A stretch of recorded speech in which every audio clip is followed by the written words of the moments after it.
Welcome back to another episode of the All It Takes No Whiffs podcast. I'm Alex, and that's Christian, and we got another great episode lined up for y'all this week. But before we get started, make sure y'all hit that like button, subscribe, and make sure you hit the bell too to turn on notifications to let y'all know when we post new content. But to get started for this week, we are going to be talking about Albert Pujols and the history he made this past week, getting to home run number 700, only the fourth player to ever do it. We're also going to be talking about the tight NL wild card race that's coming down to three teams for the second and third wild card position. And then we're also going to recap the Shakur Stevenson fight from this past weekend. And then we're also going to be previewing the rest of the 2022 boxing schedule. Not really too many good fights this weekend, not too many big names. So we just wanted to go ahead and preview all the big fights for the rest of the year. And there are a lot of them. Yeah, man. Nothing crazy this week for boxing, but we've got a lot to look forward to for the rest of 2022. But as for baseball, I feel like my expectations for this season have been exceeded just because of the history that was made. I'm looking forward to breaking this down because this means a whole lot. I wish I had some Pujols gear. I'd be rocking the shit out of that right now because my favorite baseball player of all time just made some insane history, becoming the fourth player in Major League history to hit 700 career home runs. He joins Barry Bonds, Hank Aaron, and Babe Ruth as the only four players to do so. This is wild, man. And the fashion that he did it in is just even more wild. I shed a couple tears. Yeah, I'm going to say it. This guy Pujols, he's, for as long as I've been into baseball, Albert Pujols has been the standout guy to me. And I remember a few years ago seeing him get to 600, and I was like, yeah, that is a nice cherry on top for the career that he's had. And look at this, 700. That's just insane, man. What do you think about that, Alex? Because you already know what I think. This is just nuts to me. Oh, no. I mean, I wouldn't really say I'm surprised, but I am surprised because at the beginning of the year, I honestly never would have thought that he would have gotten to 700. I mean, the way he's played this year, especially in the second half, and then this past stretch, it's just been insane. It's vintage Pujols. It's like we're seeing 2005, 2006 Pujols again for that stretch he went on. It was insane, and it was so nice to see. And all things and said and done, this dude is a top two right-handed hitter of all time. You can put him at one, you can put him at two. It could be 1A, 1B, but Albert Pujols is definitely one of the best right-handed hitters that we have ever seen. I love that you brought up this conversation. I kind of want to get into this. In my personal opinion, I'm going to say Hank Aaron is number one right-handed hitter of all time. Career over 300 average, more home runs than Pujols. And he just was consistency at its best. So I'm going to give Hank that. Pujols definitely number two for me. There's the argument between Willie Mays, I guess, too. But nah, I'm going to give that to Pujols. Do you think Pujols is a top? What do you think Pujols is when it comes to the just greatest players of all time? I really want to know. You don't have to give me like an accurate number, just like a range. Like if he's top five, top 10 player. Yeah. See, that's a tough question, to be honest, because there's so many other things that can go into it. But I mean, he's top 10 for sure, I would think. I don't know about top 5, but top 10 he is for sure. This is just a remarkable career he's had. I think there's only 2 or 3 people who've hit 20 plus home runs in, I think it was 16 or 17 seasons. This dude has just been on a tear since he came up in, I think, what was it, 2001 or something like that? Might have been 2000. Yeah, something like that. I mean, ever since he came up, I mean, this is one of the first players who I ever really remember watching that wasn't a Braves player. Growing up, watching him, it was just something special. And he was always one of those players that when he came on TV that I wanted to watch, because back then there weren't really many stations playing games like there are now. So I'm just so happy he finally got to 700. And it's hard to place him on the all-time list, but to answer your question, I think he's top 10. I feel that. Yeah, definitely way too hard to say there's a definitive greatest player of all time or even like place them because, the all-time greats have kind of achieved like the most anybody could ask for in a career for the most part. So I see what you're saying for sure with that. Top 10 for sure. That was my range too because I didn't want to go too crazy. There might be a couple pitchers all time that you might be able to throw in the mix there too that would eclipse him. But top 10 I feel like is without an argument with especially how much value the bat brings. I feel like the bat in baseball at the end of the day, that's just what brings the most value to the game. And Pujols, like you said, top 2 right-handed bat ever. I know that Albert Pujols is your favorite player and all, so do you have a favorite Albert Pujols memory that you wanna share?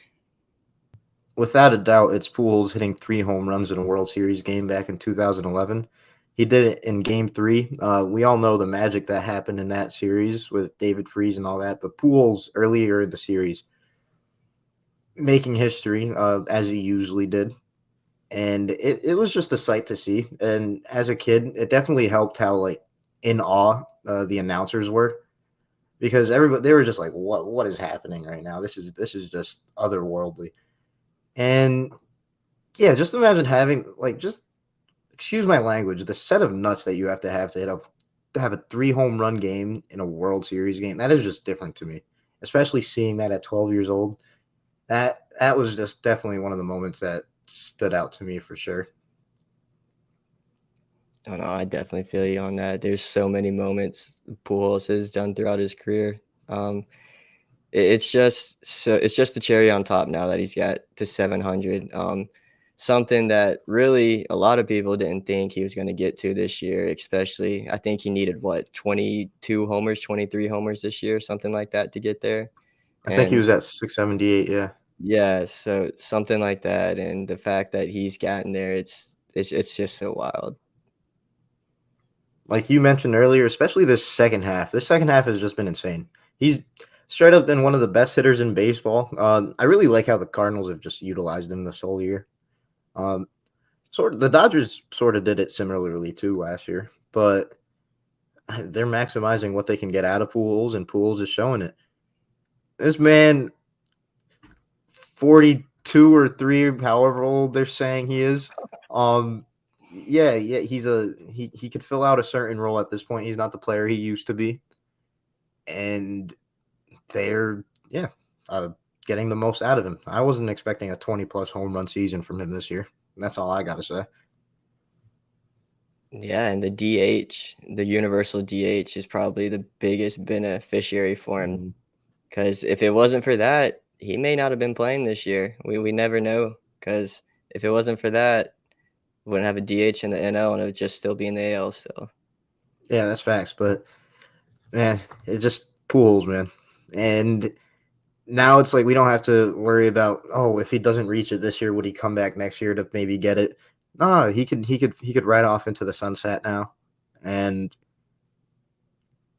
damn, it is sad to think about that my favorite player of all time is retiring. But he did what he had to do. He got to 700. First Latino player to do it as well. I feel like that's huge. Greatest Dominican baseball player of all time. He is without a doubt just. I know Pedro's there too because when we talk about pitchers, he's definitely one of the best ever. But it's like Pools is my guy. I got him at number 1. I can't argue it. Love to see it. Yeah, you do love to see it, and maybe the Cardinals will do something special and make a World Series run, but I really hope they don't because I want to see my team win the World Series again. Love Pujols, but that resume is stacked enough. I need the Yankees to win number 28 over here. Yeah, and speaking of the playoffs, we got a super tight race going on in the NL wild card. We have really a 3-team race for positions 2 and 3 right now. We have the San Diego Padres sitting at second place. The Philadelphia Phillies are in third, and the Milwaukee Brewers are chilling right behind the Phillies. They've made a little comeback here recently, and this is going to be a wild last week for this. Christian, what do you think? What do you think about this in a wild card race?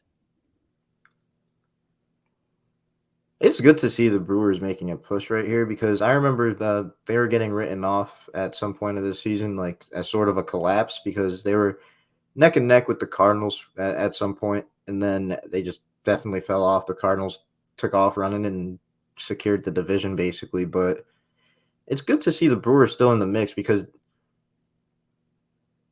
on paper you would say that they're not one of the better teams in baseball, but they are a solid club all around. And even though I don't think that they'd make much noise in the playoffs, it's nice to see them make it competitive for this last stretch. As for the Phillies, though, they're having a solid season, and if I'm gonna be honest, I feel like it's more likely that they hold on to that third spot. But it's a pretty fun race. And then speaking of the second spot with the Padres, that's tough. Like the scenario would have to be pretty wild for them to lose that with 1 week left. You know what I'm saying? But like if Mm-hmm. that did happen, that'd be wild. That'd be wild. And they actually just recently overtook the Phillies not too long ago. The Phillies haven't been playing Mhm. as of well as recent. I honestly wouldn't be surprised if Milwaukee overtakes Philly for that last Mhm. spot. They're 1.5 game back right now, and it's not going to take too much for them to really get there. The Phillies, not really sure what the schedule is for these three teams the rest of the way. But I would assume maybe the Phillies have the Nationals. You hope they don't have the Mets because if they do, that's going to be brutal for them. Um, GG's. yeah, not going to be good for them. But if I'm going to be real honest, I just don't see these three teams doing anything in the playoffs anyway. If the Brewers make it or the Phillies make it for that last spot, I just don't see really any of them making any noise. The pitching staffs are pretty good on all three, but it's just that the offenses on these three teams. If I had to pick the best offense for these three, it probably would be the Phillies, to be honest. With Padres not having Tatis, and a couple players banged up, I would think the Phillies are the best team out of these three in the wild card. Yeah, definitely the best set of bats. Especially once they got all healthy this season, they had that stretch that was they were looking real dangerous for a little. And if they could bring that into the playoffs, that'd be a little interesting. But yeah, I'm not too big on them overall. Even the Padres, like you said, their bats nothing crazy. Juan Soto, speaking of the Padres, he's been not putting up great numbers since he joined. Um, it's been a little weird. I thought Juan Soto was about to change like the whole vibe in San Diego, but I kind of get it with the news after with Tatis. Might have thrown off things, but if he was putting up solid numbers, I wouldn't be bringing this up. But it is kind of alarming. His power has been pretty down, and he's not been the player. He's not been playing up to his capabilities. That's for sure. And if he was, maybe they'd be a little more comfortable in this, but I still feel like the Padres, at least when it comes to securing a spot, they got something. But making noise in the playoffs, nah. Yeah, I see what you're saying, and I still don't see any of these teams making noise. It's going to be difficult for them to beat the Braves, the Cardinals, the Dodgers, the Mets. I mean, those are the top teams in the game, and these teams are little below them tier wise. Just a few missing pieces for each of them, but it's going to be an interesting rest of the season. 1 week left, and you never know. Maybe the Brewers can overtake that final spot. We may see some shuffling going around in this wild card race. So I'm excited to see how it unfolds. Boxing pretty dead this weekend coming up, but last weekend, you had Shakur Stevenson back in the ring. Wasn't defending his titles, got stripped for them for missing weight, but it's all good. Shakur still did his thing and won by unanimous decision. He whooped Robson Conceição, in my opinion, but it was an interesting fight to watch. It wasn't necessarily the most competitive, but a lot of weird things went on in the ring, if you ask me. Shakur did his thing, in my opinion, though. He dominated. Couldn't do much about some of the tactics that Robson was trying to pull off, but, still damn near swept the fight, in my opinion. So Shakur did his thing. What do you think about it, Alex? I just think it was another dominant performance by Shakur. I mean, I don't really know what else to say about it. I mean, this dude just goes out there and dominates every single fight he's in. Kind of did what I expected him to do. He went to the body a lot. He landed a lot of nice left hooks. He missed on a couple uppercuts that would have been absolutely brutal. But I mean, I really don't know what more to say about this. This kid is just moving his way up the pound for pound list, and he's going to end up, I think, around number one here soon. Yeah, future number one for sure, especially with the guys being at the top of that list, getting up there in age. Not saying they're on their way out yet, but Shakur is getting into his peak. He's honestly still not even that close to approaching it, and yeah, I would have to say honestly, within between 3 to 5 years, I see him being number one for sure. And yeah, this is just another interesting scrap because Robson, Sal, he's a solid boxer himself, but Shakur had him looking real awkward out there. The clinching that he was attempting to do, and I don't even want to say had success with, but was able to pull off. It just made it look real ugly at times. Shakur was definitely frustrated with it. Don't blame him because it was weird. It looked like he was clinching for the sake of annoying more so than avoiding getting hit because when they were mixing it up, it was pretty entertaining. But he was just doing it a little too much, in my opinion. Yeah, and the point deduction for the throwdown that he did, I mean, it was complete BS, to be honest. I mean, yeah, he threw him down slightly, but dude kept on coming at him. He wanted to have a hugging contest a lot. So, I mean, he just quickly shoved that shoulder in. It looked more violent than it actually was. And I just think that point deduction was so dumb. And it honestly could have gotten another one if they really wanted to give him another, but it wouldn't have mattered in the fight anyway. They could have taken like 3 points off, and that still wouldn't have made a difference in making it close on the scorecards because Shakur is that guy. Especially when you put him up against like solid talent, he's just going to rise to the occasion and perform better. We saw him do that against Valdez. He did it against the guy that people think beat Valdez in the fight before Shakur. So, yeah, man, Shakur Stevenson making his way up the ladder, and like we said, future pound for pound number one. Just it's only a matter of time.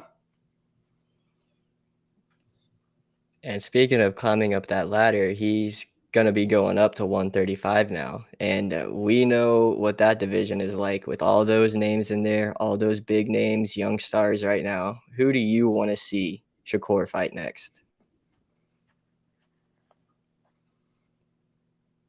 I'm going to put this disclaimer out there. First off, I think Shakur beats them all. But either Lomachenko or a Tank, to be honest with you. I think those would make for the two most entertaining fights. It would be a real chess match in both of them, but especially the Lomachenko fight. And then Tank, it's like I feel like those two styles just mix up really well. You got the big puncher against the smooth, pure boxer. And yeah, that fight's gonna make for something real entertaining if they ever get that in the works. But Tank's gotta take out the trash with Ryan Garcia first. No, I completely understand you on that. And I actually want to see him fight Lomachenko. I think that would be one of the best fights probably of the year whenever it happens this year, or not this year, but next year. I really want to see that fight and think that would be a complete chess match for each player. Lomachenko is super good at everything he does, really. And I think that he could actually maybe land a few punches on Shakur, and we could maybe see him actually get hit pretty decently, or not pretty decent, get hit pretty good a couple times. And we haven't really seen him get hit. So I would love to see that fight happen because I want to see how Shakur would react to a Lomachenko power punch. Yeah, I feel that, man. That makes for an interesting mix-up. I would also like to see him fight Devin Haney. I just feel like that would have to be the fight after because I know anything could happen with boxing, but we know Devin's about to win against Cambosa in this rematch. And then I feel like he should defend his titles against one of the best names in boxing. And that could be either Loma, Shakur, now that he's moving up, Tank. I don't want to say he's part of the best names, but if you want to say biggest, Ryan. I'm just going to let my shots off at Ryan whenever I get the chance, just putting that out there. No, I love it. I love it. But honestly, I was kind of thinking about this, but wouldn't a Devin Haney Shakur Stevenson fight be kind of boring? I mean, I don't think there'd be really too much action going on. Both of those guys are pretty good defensively.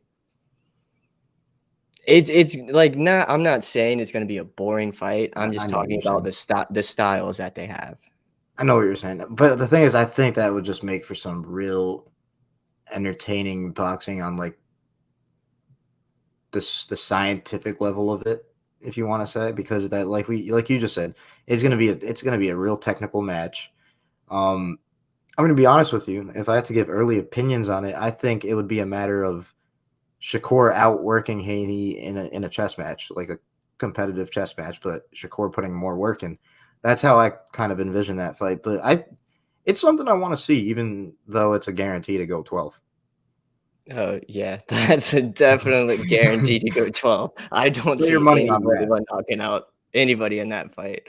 But, No, speaking of Devin Haney, gonna move on to some of these fights that are happening, later on this year, and we got a rematch for this first one. We got Devin Haney versus George Kambosos Jr. If I'm gonna be real honest, I think that this fight's probably gonna be the same way the first one. It's gonna be a dominant performance by Devin Haney. What do you think?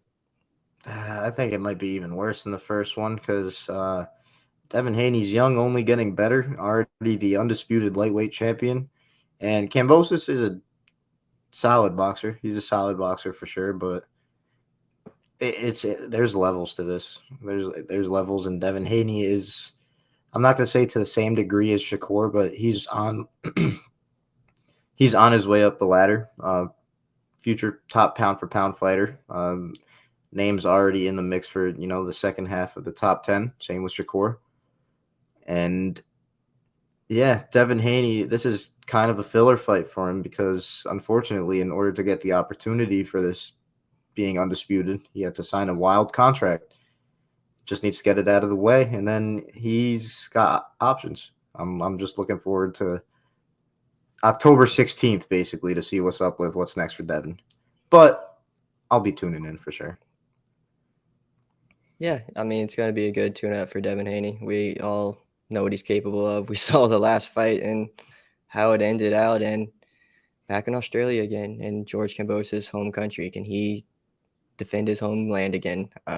No. We'll see about that. No, I don't think he will either. I do not think he will either.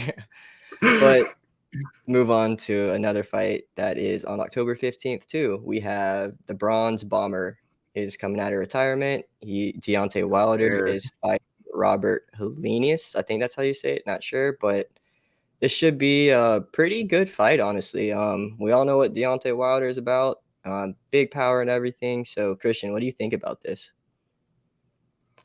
All right. Before I get serious into it, it's going to be interesting to see Wilder back in the ring after his spiritual journey that he took in South America, I believe. I want to see if it messed with his style. I'm not saying in a negative way, but like if he's changed anything up with just how he approaches boxing. Um, that'll be interesting to see. But seriously, it's just really good to see him back in the ring. I know he had that uh, decision to make. He's already accomplished a lot in boxing, and it's good to see him still active.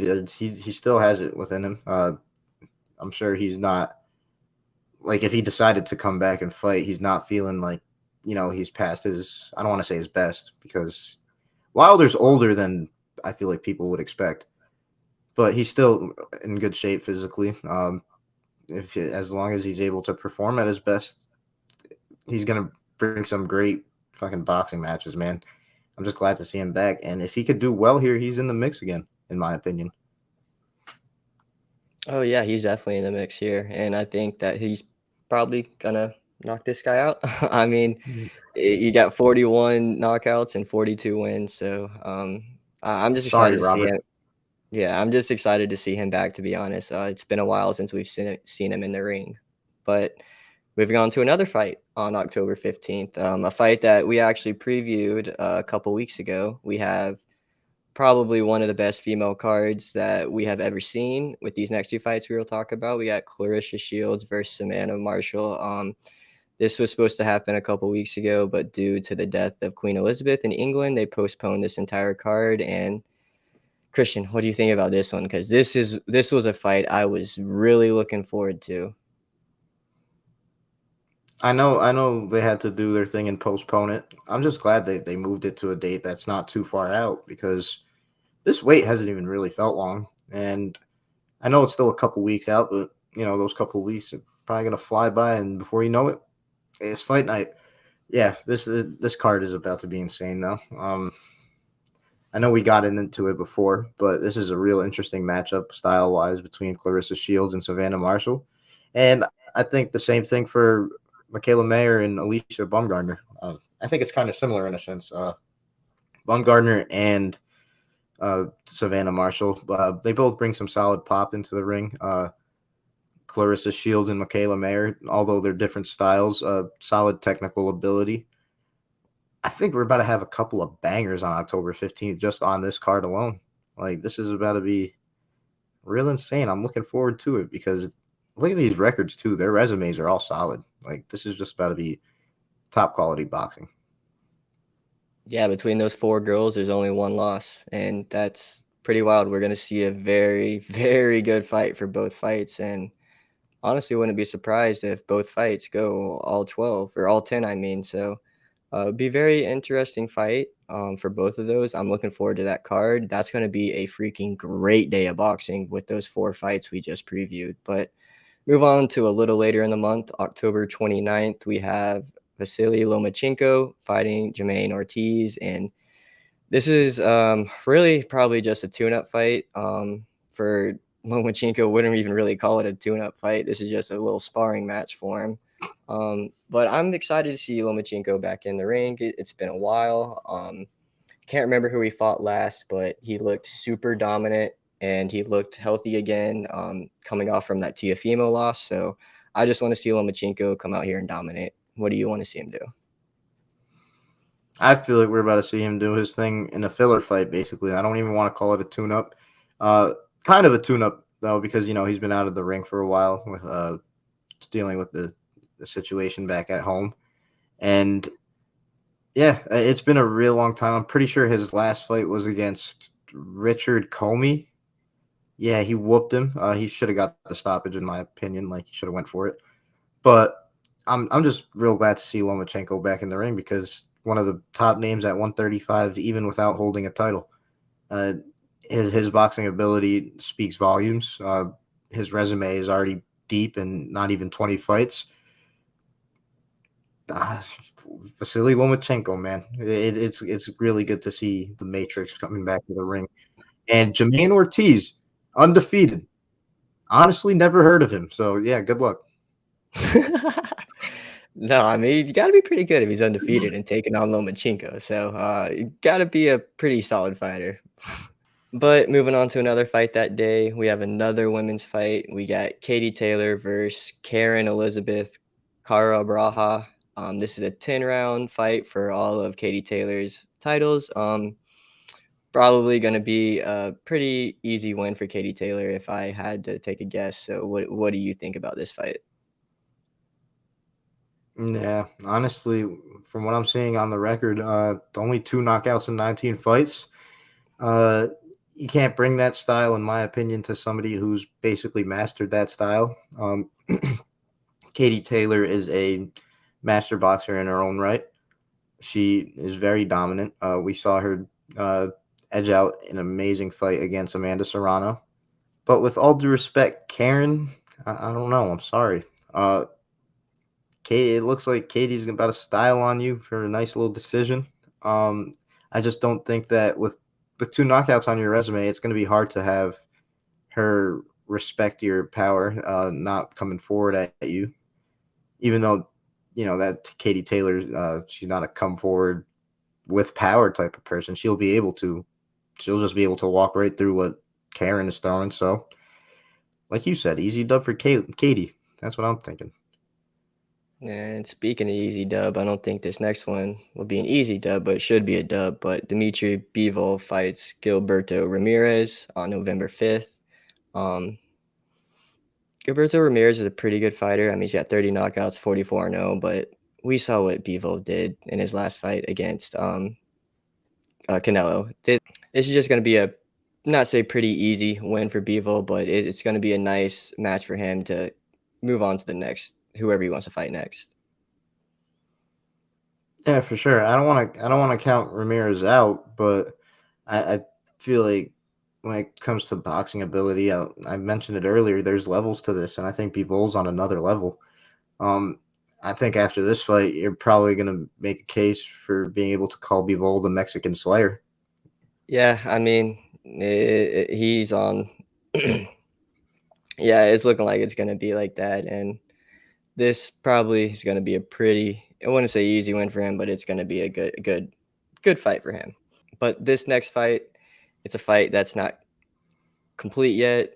We are hoping it is. It's been one of the most anticipated fights probably in the history of boxing the past couple of years, and that's Errol Spence Jr. versus Terrence Crawford. We don't know if it's going to happen on the 12th, on November 12th or November 19th yet. Honestly, it may not even happen on either of those days. So, but those are just the two targeted dates right now. But this is a fight I am looking forward to. I have been looking forward to these two guys to fight for a very long time. And Christian, what do you think about this? These are two of the top 5 guys in the world right now. They need to hurry up and get this shit signed. That's what they need to do, because I'd love to talk about this fight. It's just stylistically, it sounds like an amazing fight. And like you said, two of the top 5 guys in the world, the talent that would be showcased would just be insane. They need to do something. They need to get this shit set in stone so we can actually look forward to this without getting ahead of ourselves and looking like idiots. Because they've been doing that to us since about like 2018 now, and it's kind of wild. So come on, let's get something in the mix. But as far as my opinion on the fight, all I'm going to say is Bud Crawford is going to be going fishing.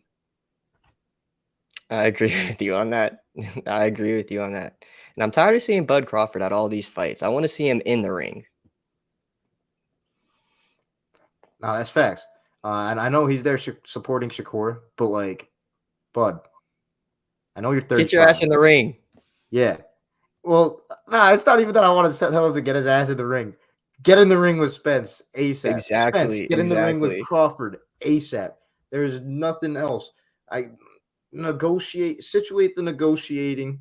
If Bud wants more of the split, win this fight, become the A side for the next fight. Because to be honest, as of right now, Errol Spence does draw a bit of a better crowd. So I don't even want to give him a crazy edge, but he would have to deserve a slight edge, in my opinion, when it comes to how much money they're bringing in. So Crawford, I know you're a better fighter than Errol Spence, straight up. Errol Spence is the king of 147. You came up into his division when he was the guy there. You might have to take that pay cut, because in order to make history, you got to do what you got to do sometimes. We saw Devin Haney did that at 23 years of age. And I know it's unfair to ask for at times, but Errol Spence, in my opinion, is deserving of, say, like about 60% of all those splits. And you're going to win. Bud is going to win this fight. And if they want a rematch, then he's about to be the A side to that. That's my opinion on that. Get it done. No, I agree with you wholeheartedly. I want to see this done. Don't care what the splits are, because I'm not getting any money out of it anyway. But I just want to see these two guys in the ring. If you put some money down on that fight, though. Yeah, true.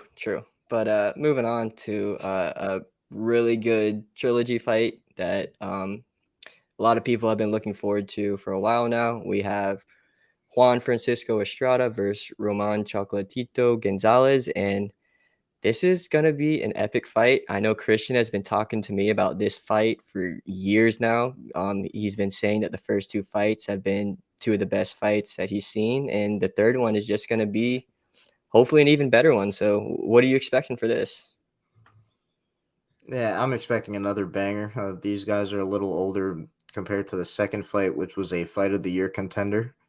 And I'm expecting another solid fight. I'm just hoping that Chocolatito edges this one out. I'm more of a fan of his, to be honest. So I'm going to be rooting for him for sure. And what's dope is that either one of these guys, winner of this fight, probably going to match up with Bam unless Bam takes a different route. So that's going to be something interesting to look forward to. And that's why I want to see Chocolatito win this fight, because he is an all-time great fighter when it comes to the lower weight classes and just in general. But when it comes to the lower weight classes especially, and Bam, he's the bright young star in these lightweight classes. I feel like that's a perfect mix for a fight. Kind of like a passing of the torch situation, except Chocolatito is very game. He can win that fight.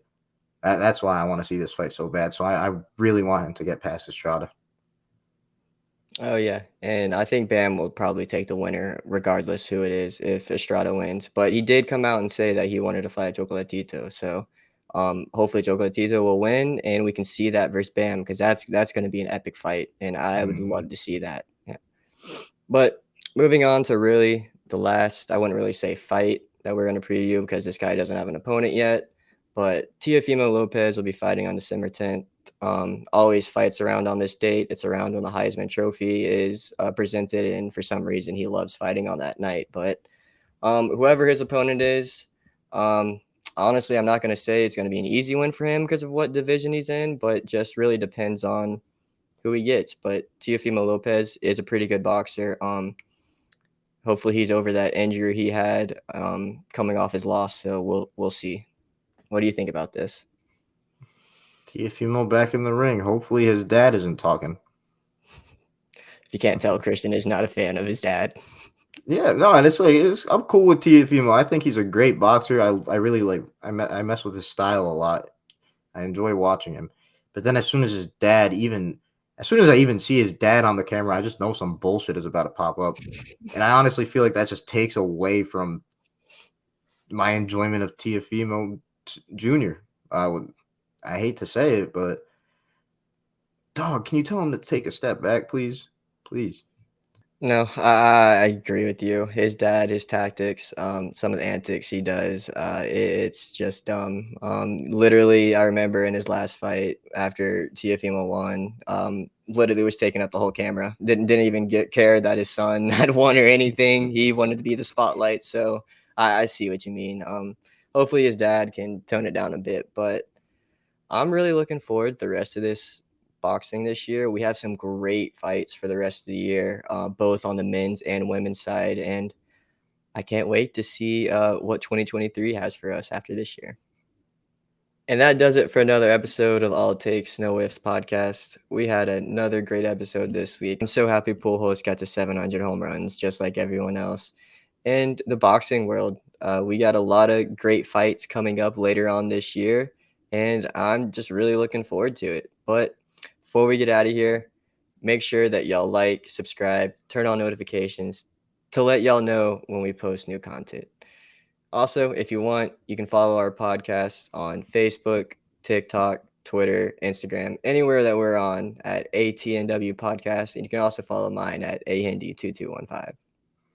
You could also find my Twitter and Instagram at Christian_S52. First episode after history was made by the GOAT Albert Pujols. I'm looking forward to next week's. We live in a different world now. He's a 700 home run guy. Until next time, guys. Peace.